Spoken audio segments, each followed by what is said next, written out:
বন্ধুরা, শুরু থেকে স্লট লিড করলেও গত সপ্তাহে স্লট হারিয়েছে স্টার জলসার জনপ্রিয় ধারাবাহিক শুভ বিবাহ। ধারাবাহিকের গল্প নেহাত মন্দ নয়। এত ভালো গল্প হওয়া সত্ত্বেও কেন পছন্দের ধারাবাহিকটি স্লট পেল না, এইটা মানতে পারছে না দর্শক। অবশেষে জানা গেল আসল কারণ। জানিয়ে দিলেন ধারাবাহিকের নায়িকা সুধা, অর্থাৎ অভিনেত্রী সোনামণি সাহা।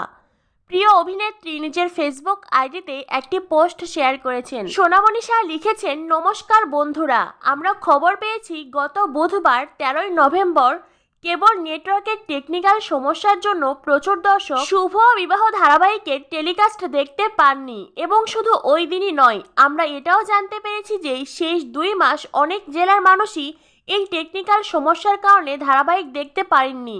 সব বন্ধুদের কাছে অনুরোধ, যারা যারা এই অসুবিধার সম্মুখীন হয়েছেন বা হচ্ছেন, তারা নিজের নাম, পোস্ট অফিস এবং কেবল নেটওয়ার্কের নাম কমেন্টে লিখুন। আমরা চেষ্টা করব কেবল নেটওয়ার্কের সাথে কথা বলে এই সমস্যার সমাধান করতে। এইভাবে শুভ বিবাহ ধারাবাহিকের পাশে থাকুন। আপনাদের ভালোবাসায় আমরা আপ্লুত।